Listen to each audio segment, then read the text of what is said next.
तो अरेस्ट, इस चार्ट के माध्यम से अरेस्ट को समझने का प्रयास करते हैं। अरेस्ट सामान्य रूप से अरेस्ट एक लीगल प्रोसीजर है या क्रिमिनल प्रोसीजर है जो कि लीगल अथॉरिटी के तहत किसी व्यक्ति को डिटेन करने की पावर प्रोवाइड करता है। ठीक है, तो जब किसी व्यक्ति को किसी विधिक प्राधिकार के तहत किसी दूसरे व्यक्ति को गिरफ्तार करने की शक्ति होती है, ठीक है, और वो शक्ति उसे आपराधिक प्रक्रिया के तहत उस शक्ति का प्रयोग करना होता है, तो उसे हम गिरफ्तारी या अरेस्ट कहते हैं सामान्य रूप से। दूसरी बात, कौन अरेस्ट कर सकता है, तो सीआरपीसी के प्रोविजंस की अगर हम बात करें तो सीआरपीसी में सेक्शन 41 और 42 को अगर हम ठीक से रीड आउट करें तो उसमें कहा गया है कि इन्वेस्टिगेटिंग एजेंसी यानी पुलिस में अरेस्ट, ठीक है, पुलिस अरेस्ट कर सकती है। और पुलिस क्या होती है, वो इन्वेस्टिगेटिंग एजेंसीज का पार्ट होती है, इन्वेस्टिगेशन करती है। तो जो भी इन्वेस्टिगेटिंग एजेंसीज हैं या पुलिस हैं, वो उनको पावर है सेक्शन 41 या 42 के एग्जाम्पल को देख करके हम समझ सकते हैं कि इन्वेस्टिगेटिंग अथॉरिटीज को क्या होती है, अरेस्ट करने की पावर होती है। 42, 43 में प्राइवेट इंडिविजुअल्स को अरेस्ट करने की पावर है, किन परिस्थितियों में है, वो क्या हो, कॉग्निजेबल ऑफेंस हुआ हो, नॉन वेलेबल ऑफेंस हुआ हो, वो क्या हो, प्रोक्लेम्ड ऑफेंडर की कैटेगरी में आ गया हो व्यक्ति, तो क्या कर सकता है, प्राइवेट इंडिविजुअल भी किसी भी व्यक्ति को गिरफ्तार कर सकता है। प्रोसीजरल रिक्वायरमेंट क्या होती है कि एज अर्ली पॉसिबल उसको क्या करना होता है कि जो नियरेस्ट पुलिस स्टेशन होता है उसको सुपुर्दगी करनी होती है उस व्यक्ति की, ठीक है। उसके बाद 44 में मजिस्ट्रेट को भी पावर दी गई है अरेस्ट करने की, और मजिस्ट्रेट की जो पावर अरेस्ट करने की दी गई है ये सामान्य रूप से उसके ज्यूरिसडिक्शन के संदर्भ में ही है, ठीक है, और वो स्वयं भी गिरफ्तार कर सकता है और क्या कर सकता है, किसी को निर्देश भी दे सकता है, डायरेक्शंस भी दे सकता है अरेस्ट करने की। 45 में आर्म फोर्सेस को स्पेशल पावर्स दिए गए हैं कि भाई उनको अपने ड्यूटी के एग्जीक्यूशन के दौरान अगर वो किसी भी प्रकार का कोई काम कर देते हैं जो अपराध की कैटेगरी में आता है तो उनको गिरफ्तार नहीं किया जाएगा, यानी उन्हें अरेस्ट करने से मुक्ति प्रदान करती है सेक्शन 45। अब टाइप्स ऑफ अरेस्ट की अगर हम बात करें तो जनरली टाइप्स ऑफ अरेस्ट जो है दो प्रकार का होता है, अरेस्ट विद वारंट और अरेस्ट विदाउट वारंट। जब हमको मजिस्ट्रेट से लीगल अथॉरिटी प्राप्त करके किसी व्यक्ति को अरेस्ट करने की आवश्यकता होती है तो वो अरेस्ट विद वारंट होता है, और जब हमको किसी भी लीगल अथॉरिटी की आवश्यकता नहीं होती है, स्वयं में ही वो इन्वेस्टिगेटिंग एजेंसीज के पास पावर होती है कि वो बिना किसी वारंट के किसी को गिरफ्तार करे या बिना किसी के परमिशन के गिरफ्तार कर सके, तो वो अरेस्ट विदाउट वारंट होता है। और arrest without warrant generally severe मामलों में होता है या ऐसे मामलों में होता है, अगर हम देखें तो सीआरपीसी में सेक्शन 41 में 10 प्रकार बताए गए हैं जिनमें पुलिस ऑफिसर बिना वारंट के गिरफ्तार कर सकता है। वो कौन कौन से 10 है? पहला कि जब उसकी उपस्थिति में कोई कॉग्निजेबल ऑफेंस किया गया है। दूसरा, जब कोई 7 साल तक के पनिशेबल ऑफेंस से दंडित व्यक्ति है और 7 साल तक का अपराध किया गया है और किसी व्यक्ति के ऊपर आरोप लगाया गया है और वह व्यक्ति क्या कर सकता है, वह व्यक्ति फर्दर क्राइम कमिट कर सकता है, वो प्रॉपर इन्वेस्टिगेशन में बाधा उत्पन्न कर सकता है, वह एविडेंसेस को डिसअपियर कर सकता है या उनको फैब्रिकेट कर सकता है, वह विटनेसेस को ट्रीट कर सकता है या प्रॉमिस देकर के उनको, ठीक है, उनको प्रभावित कर सकता है, या वो किसी भी प्रकार से न्यायालय की जो पहुंच है उससे बाहर जा सकता है। और इसके बारे में अगर किसी पुलिस ऑफिसर को 3 प्रकार से सूचना मिलती है, चाहे वो कंप्लेंट के माध्यम से मिले, विश्वसनीय सूत्रों से कंप्लेंट हो, क्रेडिबल इंफॉर्मेशन मिले, विश्वसनीय सूचना मिले, या सो मोटो उसको ऐसा आभास होता है, तो उस स्थिति में भी वो क्या कर सकता है, बिना वारंट की गिरफ्तार कर सकता है। ये तो दूसरा ग्राउंड हुआ। तीसरे ग्राउंड की अगर बात करें तो 7 साल से अधिक जो सेक्शन 41 है, 41 का सबसेक्शन 1 का क्लॉज BA जो ऐड किया गया 2009 के कॉन्स्टिट्यूशनल लॉ अमेंडमेंट के द्वारा, और उसमें ये कहा गया कि 7 वर्ष से अधिक के अपराध से अगर कोई पनिशेबल है तो उसको भी पुलिस बिना वारंट के गिरफ्तार कर सकती है। 2C बात करता है प्रोक्लेम्ड ऑफेंडर की, अर्थात सेक्शन 82 के तहत, सीआरपीसी के सेक्शन 82 के तहत अगर किसी को प्रोक्लेम्ड ऑफेंडर डिक्लेयर कर दिया गया है, कोर्ट ने कर दिया है, मजिस्ट्रेट ने कर दिया है, तो उस स्थिति में पुलिस उसको भी बिना वारंट के गिरफ्तार कर सकती है। इसके अलावा D कहता है कि किसी के कब्जे में स्टोलन प्रॉपर्टी मिलती है, चुराई गई संपत्ति मिलती है, और ये आभास चलता है कि वो क्या करता है, वो चोरी की संपत्ति में डील करता है, ठीक है, तो भी पुलिस ऑफिसर क्या कर सकता है, उसको बिना वारंट के गिरफ्तार कर सकता है। ई बात करती है कि जब कोई व्यक्ति किसी पुलिस ऑफिसर के प्रॉपर एग्जीक्यूशन में, उसकी ड्यूटीज के एग्जीक्यूशन में किसी भी प्रकार से ऑब्स्ट्रक्शंस क्रिएट करता है, बाधाएं क्रिएट करता है, तो उस स्थिति में पुलिस ऑफिसर बिना वारंट के गिरफ्तार कर सकता है। एफ बात करता है कि वो डिजर्टर है, आर्म फोर्सेस से डिजर्टर है, वो भागा हुआ है, तो भी पुलिस ऑफिसर उसको बिना वारंट के गिरफ्तार कर सकती है। जी की बात करें तो अगर किसी व्यक्ति ने भारत में कोई अपराध, भारत से बाहर कोई अपराध कमिट किया है और वहां पर एक्स्ट्राडिशन लॉज एप्लीकेबल हो रहे हैं, उस देश के साथ भारत की एक्स्ट्राडिशन ट्रीटी है और उसको भारत में ला करके उसके ऊपर ट्रायल करके उसको पनिश किया जा सकता है, तो उस स्थिति में पुलिस ऑफिसर भी उसको बिना वारंट के गिरफ्तार कर सकता है। इसके आगे एच में बताया गया कि अगर सेक्शन 356 जो सीआरपीसी का है उसमें 356 के सबसेक्शन 5 में जो बातें लिखी गई हैं, जो रूल्स बनाने की पावर स्टेट गवर्नमेंट या सेंट्रल गवर्नमेंट को दी गई है, सेंट्रल गवर्नमेंट या स्टेट गवर्नमेंट ने वो रूल्स बनाए हैं और वो रूल्स का अगर कोई ब्रेक डाउन करता है, उसको ब्रेक करता है, तो उस स्थिति में पुलिस ऑफिसर, वो रूल्स कौन से होंगे? जनरली रूल्स होते हैं प्रोबेशन और पैरोल से रिलेटेड, ठीक है, या जो रिफॉर्मेटिव अप्रोच होती है क्रिमिनोलॉजी के अंतर्गत, जिसके तहत रिफॉर्म करने का प्रयास किया जाता है प्रजनन को, उसके रूल्स को अगर कोई ब्रेक डाउन करता है, कोई ब्रेक करता है, तो उस स्थिति में भी पुलिस ऑफिसर बिना वारंट के गिरफ्तार कर सकता है। और जो अंतिम ग्राउंड 41 में बताया गया कि अगर रिक्विजिशन का अरेस्ट के लिए रिक्विजिशन किया गया किसी अदर पुलिस स्टेशन के द्वारा, पुलिस स्टेशन से आया या किसी पुलिस ऑफिसर ने किया, तो उस स्थिति में भी पुलिस ऑफिसर बिना वारंट के गिरफ्तार कर सकता है। अगर हम बात करें 42 की, तो 42 में नॉन कॉग्निजेबल मामलों में भी पुलिस ऑफिसर बिना वारंट के गिरफ्तार कर सकता है अगर कोई जो सस्पेक्टेड पर्सन है वो अपना नाम और पता बताने से इनकार करता है, और जैसे ही वो नाम और पता बता देगा या इसका बॉन्ड दे देगा कि जब भी उसको बुलाया जाएगा वो उपस्थित हो जाएगा, तो उस स्थिति में भी उस स्थिति में उसको छोड़ दिया जाएगा। ठीक, अगर हम बात करें section 41 capital a, 41 capital b, 41 capital c और 41 कैपिटल डी, इसको भी यही समझ लेते हैं। 41 कैपिटल डी में क्या कहा गया? ये लीगल ऑब्लिगेशन है किसके ऊपर? पुलिस ऑफिसर के ऊपर, जो अरेस्टिंग अथॉरिटीज है उसके ऊपर ये लीगल ऑब्लिगेशन है कि वो उनको इन्फॉर्म करे कि वो क्या कर सकता है, वो लीगल मीट कर सकता है, लीगल कंसल्टेशन कर सकता है, क्या कर सकता है, किसकी पावर दी गई है? मीट कर सकता है, मीट करने की पावर की गई है कि भाई वो लीगल एडवाइजर से मिल सकता है। कौन? Arrested person. तो ये अरेस्टेड पर्सन का एक राइट है और इन्वेस्टिगेटिव एजेंसी जो है उनके लिए एक ऑब्लिगेशन है। उसके अलावा 41C में क्या बताया गया? कंट्रोल रूम की बात की गई। इसको ऐसे याद कर सकते हैं कि वो मीट करेगा एडवोकेट से, कहां मीट करेगा? कंट्रोल रूम में करेगा।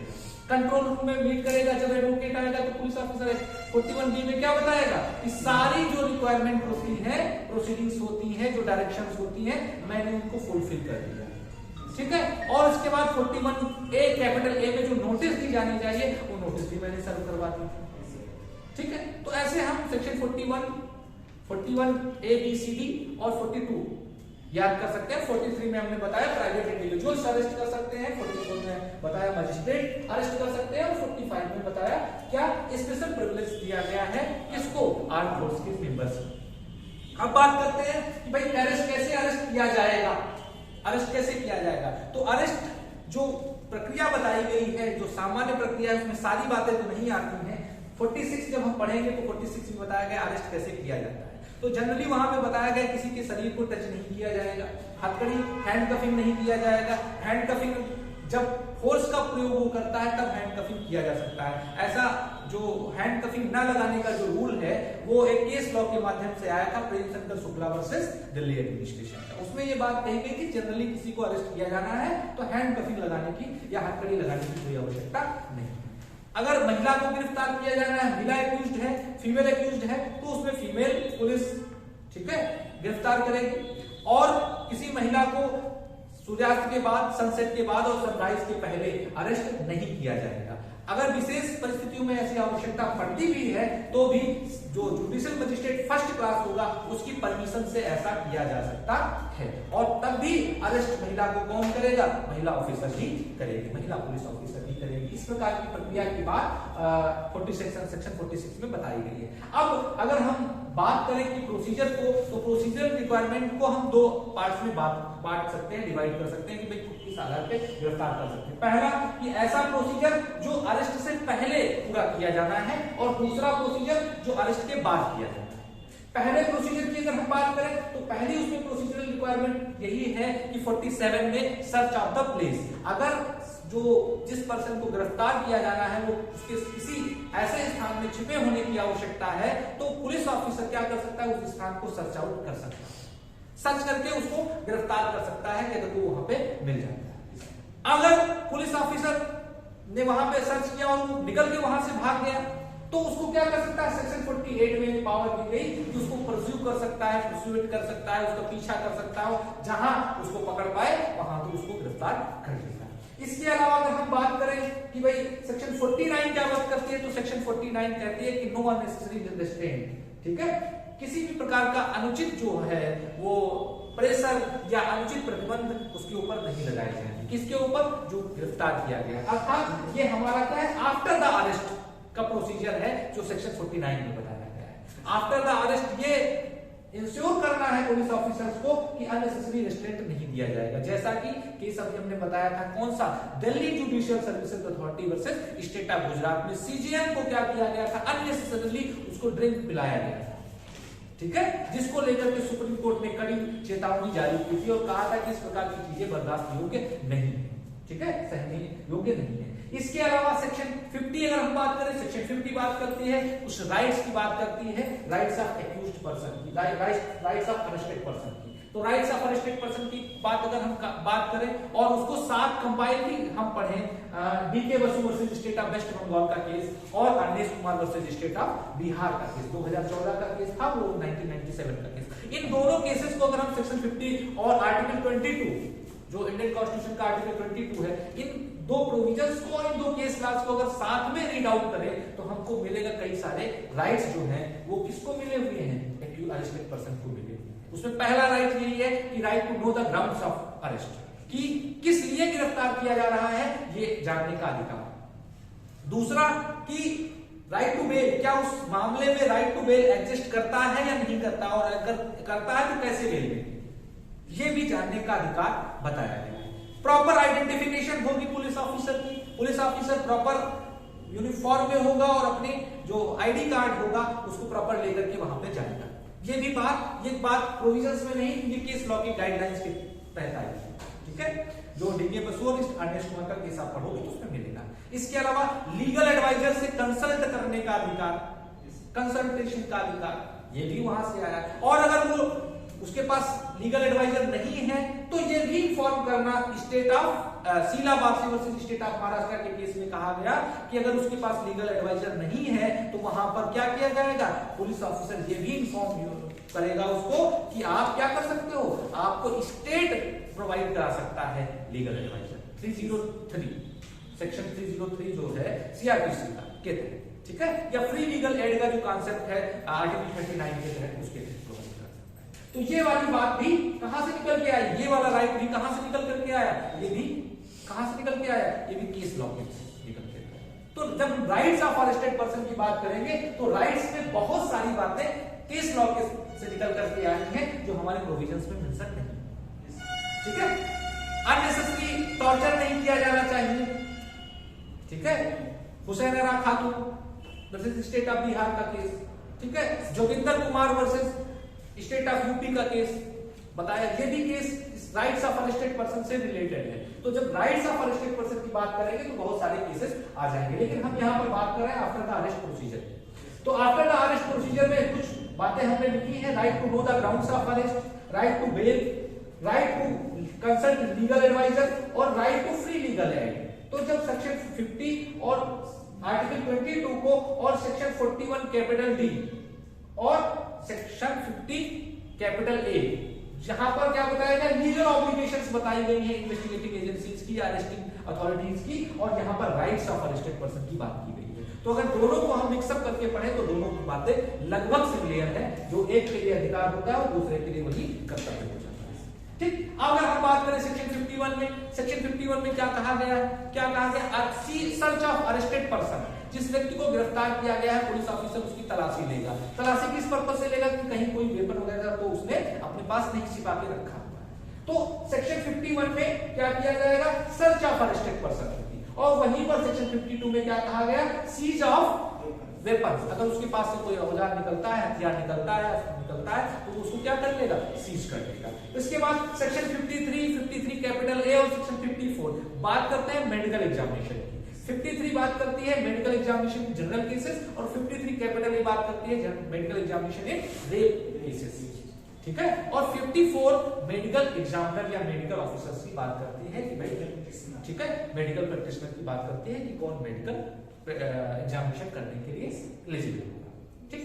54 कैपिटल ए बात करती है आइडेंटिफिकेशन परेड की, ये भी पोस्ट अरेस्ट प्रोसीजर है, ठीक है। पोस्ट अरेस्ट प्रोसीजर में आइडेंटिफिकेशन भी आता है, आइडेंटिफिकेशन ऑफ एक्यूज्ड, जिसकी बात सेक्शन 54 कैपिटल ए करती है। अगर हम बात करें सेक्शन 55 की, तो सेक्शन 55 डेपुटेशन की बात करती है। डेपुटेशन टू सबऑर्डिनेट यानी जो अपने अधीनस्थ हैं उनको गिरफ्तारी करने में उनकी सहायता लेना या उनको गिरफ्तारी का अधिकार दे देना, वो गिरफ्तारी करके लाए। अगर हम बात करें सेक्शन 56 और 57 की, तो 56 और 57 को अगर हम कलेक्टिवली रीड करें तो इसमें बेसिकली प्रोविजंस यही है, वो पोस्ट अरेस्ट प्रोविजंस है, पोस्ट अरेस्ट प्रोसीजर है कि to produce before the nearest magistrate within the 24 hours of arrest. गिरफ्तार करने के 24 घंटे के भीतर उसको नियरेस्ट मजिस्ट्रेट के सामने प्रस्तुत करना। और ये जब मेडिकल एग्जामिनेशन की बात होगी तो मेडिकल एग्जामिनेशन कितने घंटे में होना चाहिए, कितना होना चाहिए, क्या रिक्वायरमेंट है मेडिकल एग्जामिनेशन होने की, ठीक है। जब आप उसको पढ़ोगे 24 आवर्स की रिक्वायरमेंट इसकी भी होती है, विद इन द 24 आवर्स में करा लेना चाहिए, ठीक है। और यहां पर जब ले जाने की बात हो जाएगी, प्रोड्यूस करने की बात होगी, तो उसमें लाने ले जाने का जो टाइम होता है वो एक्सक्लूड कर दिया जाता है। इसके अलावा और जो रिक्वायरमेंट, प्रोसीजरल रिक्वायरमेंट में, प्रोसीजरल फॉर्मेलिटीज में टाइम लगता है, उसको भी यहां पर निकाल दिया जाएगा। सेक्शन 58 की अगर हम बात करें, सेक्शन 58 में क्या कहा गया, सेक्शन 58 में कहा गया कि जो भी व्यक्ति बिना वारंट के गिरफ्तार किए गए हैं, इसकी सूचना information to executive magistrate, executive magistrate means district magistrate या उसके निर्देश पर जो सब डिविजनल मजिस्ट्रेट जिसको एसडीएम कहते हैं, उसको सूचना दी जाएगी कि किन व्यक्तियों को बिना वारंट के गिरफ्तार किया गया है उसकी जुरिस्डिक्शन में, ठीक है। इसके अलावा सेक्शन 59 बात करता है कि अगर वो बॉन्ड साइन कर देता है जिसको गिरफ्तार किया गया है और वहां पर बेल दिए जाने लायक व्यवस्था है, पुलिस से ही बेल हो सकती है, पुलिस के स्तर से ही, और वो बॉन्ड साइन करता है, तो उस स्तर में सेक्शन 59 कहते हैं उसको डिस्चार्ज कर दिया जाएगा, उसको छोड़ दिया जाएगा। डिस्चार्ज होगा, एक्विटल नहीं होगा, ठीक है। एक्विटल दोष मुक्ति होता है, डिस्चार्ज क्या होता है, डिस्चार्ज मतलब क्या होता है, आरोप मुक्त कर देना, ठीक है, ठीक है। दोष मुक्त करना अलग विषय हो गया, जो आरोप लगाया उससे मुक्त कर दिया, मतलब वो साबित नहीं हो पा रहा या जो भी परिस्थितियां हो, तो डिस्चार्ज होगा, यहाँ पे एक्विटल नहीं होगा। 60 कह रहा है कि भाई अगर वो अरेस्ट होने के बाद वो कैद से निकल भागता है, तो उस स्थिति में जहां कहीं भी वो इंडिया में भाग करके जाए, वो उसको गिरफ्तार, पुलिस ऑफिसर गिरफ्तार कर सकता है और उसको, ठीक है, कस्टडी में ले सकता है। ये सेक्शन 60 में बात की गई। अब हम कुछ बेसिस के, हालांकि केस लॉज का जिक्र हमने किया, कुछ केस लॉज की, जैसे Arnesh Kumar versus state of West Bengal 2014 का लीडिंग केस है। इस केस को रीड करोगे तो अरेस्ट के संदर्भ में प्रॉपर गाइडलाइंस दी गई, बहुत ब्रॉड गाइडलाइंस दी गई कि जब भी गिरफ्तार करेंगे तो एक मेमोरेंडम बनाया जाएगा, मेमोरेंडम बनाया जाएगा कि भाई किस परिस्थिति में गिरफ्तार किया, कैसे कपड़े पहना था, कहां पे मिला, कौन सी परिस्थिति में मिला, वो क्या कर रहा था, ठीक। ये सारी न्यूमरस डिटेल्स को क्या कर दिया जाएगा, एक मेमोरेंडम बनाया जाएगा और उस मेमोरेंडम को वहां पर जो उपस्थित लोग होंगे उनसे साइन कराया जाएगा। पहली रिक्वायरमेंट तो अरनेश कुमार और स्टेट ऑफ जो डीके बसु का केस पढ़ोगे इसमें ये बताएंगे। दूसरा क्या रिक्वायरमेंट है, दूसरी रिक्वायरमेंट ये है कि जब उसको अरेस्ट करके ले जाओगे तो उसको जनरल डायरी में चढ़ाओगे। होता क्या, जनरली पुलिस अरेस्ट कर देती है और उसको जीडी में दिखाती नहीं, शो नहीं करती है कि हमने अरेस्ट किया है। तो ये भी एक प्रोसीजरल रिक्वायरमेंट जो इस केस, इन केसेस के माध्यम से निकल के आई कि भाई आपको मैंडेटरी है कि अगर आपने अरेस्ट किया है तो जीडी में आप मेंशन करें जनरल डायरी। जो सेक्शन 44 जो आप पुलिस रेगुलेशन एक्ट पढ़ोगे तो उसकी सेक्शन 44 में जनरल डायरी की बात की गई, जीडी की बात की गई, वहां पे उसका उल्लेख किया गया है, सीआरपीसी में तो नहीं, ठीक है। केस डायरी या जनरल डायरी का टर्म होता है ना, केस डायरी केस के लिए होती है, जनरल डायरी सामान्य जो भी क्रियाकलाप होते हैं उस पुलिस स्टेशन से, वो उसमें मेंशन किया। तो आइडेंटिफिकेशन की बात की गई कि प्रॉपर आइडेंटिफिकेशन में जाएंगे और सामान्य रूप से हैंड कफिंग नहीं करेंगे, हथकड़ी नहीं लगाएंगे, ठीक है। और एक बात जो विशेष बात कही गई Joginder Kumar versus state of UP के केस में और Sheela Warsi versus state of Maharashtra के केस में वो महत्वपूर्ण बात है। केवल वर्बल कह देने से कि मैंने आपको अरेस्ट कर लिया है वो गिरफ्तारी नहीं हो जाती। केवल ये कह देना कि मैंने आपको गिरफ्तार कर लिया है, इससे गिरफ्तारी नहीं हो जाती। ठीक है, actual restaurant, actual physical restaurant का होना आवश्यक है। ऐसी बात इन केसेस के माध्यम से। बाकी अगर हम बात करें गाइडलाइन की बात करें तो वही बात जो हमने बताई थी कि अरेस्ट करने के लिए ले जाए तो किस थाने में ले जाएंगे, कहां से आए हैं, किस अपराध के लिए आए हैं, right to know the grounds, क्या बेल एग्जिस्ट करता है या नहीं करता है। ठीक है, तो ये सारी बातों का जो फॉर्मेलिटीज हैं ये पूरा करना होता है, ये भी आवश्यक होता है। तो ये कुछ केसेस हैं इनको ठीक है रीड आउट करना है, और जो basically DK Basu, Avnish Kumar, Sheela Warsi versus state of Maharashtra और Delhi judicial services authority versus state of Gujarat, जिसमें सीजेएम को तक को अरेस्ट कर लिया गया था और जबरदस्ती ड्रिंक पिलाई गई थी, ये वाली बात है। तो उसको ऑब्जेक्ट किया था सुप्रीम कोर्ट ने। तो ये सारे केसेस आपको पढ़ने हैं। ठीक है, सेक्शन 41 से लेकर 60 तक अगर इनका पालन न किया जाए, रिक्वायरमेंट तो बहुत सारी बता दी गई, गाइडलाइंस बता दी गई, केसेस के माध्यम से बता दिया गया, प्रोविजंस बता दिए गए, सब कुछ बता दिया गया, सब कुछ है अपने पास, मैकेनिज्म है। लेकिन जो मेन समस्या है वो एग्जीक्यूशन की समस्या है। क्यों एग्जीक्यूशन की समस्या है? बेसिक ये है कि non compliance with the provisions, अगर प्रोविजंस का पालन नहीं किया जाता है तो उसका कोई उस ट्रायल पर, उस मामले पर कोई विशेष प्रभाव पड़ेगा, उससे किसी भी प्रकार की कोई समस्या होने वाली नहीं। समस्या क्या होगी? अगर वो कैद से निकलकर भाग जाता है, कौन? जिसको गिरफ्तार किया गया, और उसमें ये प्रोसीजरल जो रिक्वायरमेंट है ये पूरी नहीं की गई थी, ये फॉलो नहीं की गई थी, और वो निकल के भाग जाता, तो इसको as a material fact use किया जाएगा कि उस पर उसका डिटेंशन जो था वो इलीगल डिटेंशन था, इसीलिए वो निकल के भागा है। तो उसके निकल भागने को क्या ठहराया जाएगा? जायज ठहराया जाएगा, सेक्शन 96 से लेकर 106 तक। लेकिन निकल भागने की हिम्मत सबकी नहीं है। जो नहीं निकल पाएगा, जिसके इतना साहस नहीं होगा कि वो कस्टडी से निकल कर भाग सके, तो क्या होगा उसके साथ? तो ये एक ऐसा एरिया है जो क्या करता है, अपने आप में इतने सारे लॉज को क्या करता है, एक प्रकार से चैलेंज करता है कि भाई आप जो जस्टिस का जो कॉन्सेप्ट है वो अभी अधूरा है, वो कभी पूरा नहीं हुआ है। क्यों? क्योंकि कोई ना कोई तो ऑब्लिगेशंस, जनरली पुलिस या इन्वेस्टिगेटिंग एजेंसीज के ऊपर बहुत ज्यादा कंप्लेंट होती हैं, तो डिपार्टमेंटल इंक्वायरी हो सकता है। डिपार्टमेंटल इंक्वायरी कौन करता है? डिपार्टमेंट ही करता है। और डिपार्टमेंट इंक्वायरी होती है, उसमें नेचुरल जस्टिस के प्रिंसिपल को फॉलो किया जाता है। लेकिन जनरली उसमें किया तो जाता है, जैसा मैंने कई बार कहा होगा कि कोई भी व्यक्ति ब्लैंक पेपर नहीं होता।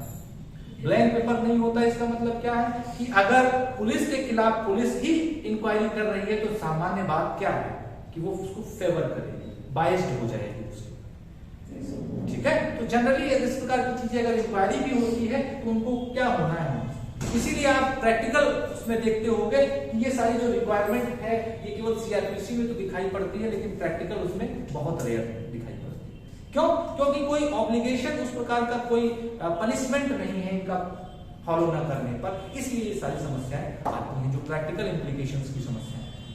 तो बेसिकली अगर हम नॉन कंप्लायंस नहीं करता है तो वो पुलिस ऑफिसर के ऊपर इंक्वायरी भी हो सकती है, और जो अगर हम उसके पर्सपेक्टिव से देखें तो अगर वो निकल भागता है तो उसको जायज ठहराया जाएगा कि भाई वो इलीगल रेस्ट्रेंट था या उसको अननेसेसरी टॉर्चर किया जा रहा था। तो उसने सेक्शन 96 से 106 में जो प्राइवेट डिफेंस का प्रोविजंस दिए गए हैं एपीसी में, उसका प्रयोग किया, या आर्टिकल 21 में जो पर्सनल लिबर्टी की बात की गई, जो दैहिक स्वतंत्रता की बात की, उसने अपने फंडामेंटल राइट का प्रयोग किया, तब ये माना जाएगा, यानी उसको इसकी सजा नहीं होगी। ठीक है, इसके लिए वो लायबल नहीं ठहराया जाएगा कि वो निकल कर क्यों भागा। ठीक है, वो उसके एंड से वो बच जाएगा। ठीक है, और जो लोग नहीं निकल पाएंगे उनके साथ क्या होगा, इनजस्टिस होती है। ठीक है, तो ये एक प्रकार से एक अन्यायपूर्ण प्रावधान है। इसके लिए किसी न किसी प्रकार की क्या होनी चाहिए, दंड की व्यवस्था भी होनी चाहिए, ऑब्लिगेशंस भी होनी चाहिए पुलिस ऑफिसर के ऊपर, और वो प्रैक्टिकल ऑब्लिगेशन होने चाहिए, ना केवल बुकिश ऑब्लिगेशन नहीं होनी चाहिए। ठीक है, ठीक, इसको आप कर दो।